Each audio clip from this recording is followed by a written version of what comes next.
Imagine if you're sitting with all of your children and you have a message to give over to them. Wouldn't it be great to just say one thing and each of your children would receive the message that they need to hear specifically? There's a deviation in this week's parsha that we don't find in any other parsha. In every parsha, when it says that Moshe Rabbeinu talked to Klal Yisrael, it was Daber el Bnei Yisrael. This week it changes. Parshas Devorim begins El Kol Bnei Yisrael, all of Klal Yisrael. Why? What's the change? The answer is this difference.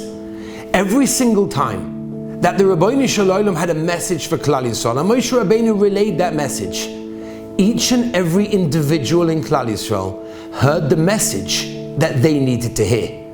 And not one person heard that which his friend needed to hear. This week's parsha, Parshas Devorim, is the parsha that's always read right before Tisha B'Av. The message is loud and clear. El Kol Yisrael means that at this time of year, we're not only meant to pick up our own messages, but we're also meant to hear others as well. And if we would fix that, we wouldn't have a Tisha B'Av. The year was 1948. There were bombs flying all over Yerushalayim. Jews were dying. People's properties were being destroyed. Everyone knew, don't leave the home unless you absolutely have to. Reb Chaim Shmulevitz was the Rosh Yeshiva of the Mir, was zocheh to have his youngest child, a baby boy, at that exact time. It was a wonderful simcha, but it was also dangerous. The trek to the hospital was a dangerous one. You had to avoid bombs flying in all directions.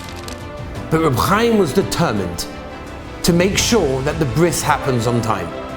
And on the 8th day, he took one of his Talmidim with him, and on they went to the journey to the hospital. And every so often, as they went from building to building, they had to stop, waiting for the bombs to cease and be able to continue moving to the next building. He makes it to the hospital. He performs the bris. He makes sure that his wife and baby are okay.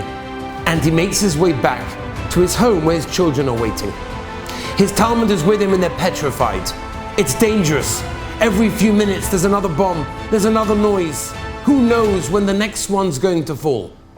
And at one moment, they see a child, a young boy. This boy is all bandaged up. Obviously he was hurt in the previous day's bombing. And he was standing on the street, wincing in pain. Reb Chaim Shmulevitz stops next to the boy. The Talmud says, Rebbe, we have to move. There could be a bomb at any moment. But Reb Chaim is in a different world. He doesn't even notice. He's standing there and he starts to cry. And he's crying in pain for this boy who's noticeably also in pain. Until eventually, a few minutes later, the Talmud manages to tell Reb Chaim, Rebbe, let's go. It's so dangerous to stand in the street. They bring the Talmud together to shelter in one of the close buildings. And Reb Chaim says over to his Talmud, you know, the Torah says that we have to feel somebody else's pain. It doesn't mean just to feel the pain, but it means to be pained by somebody else's pain. I was in pain for that boy that was in pain. This week's parsha is teaching us the message of the 9 days.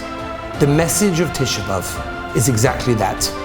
And that is, let's alleviate somebody else's pain. Let's feel somebody else's pain. Let's see what we can do to make somebody else feel better. Hear the message not only of ourselves, but of everyone else.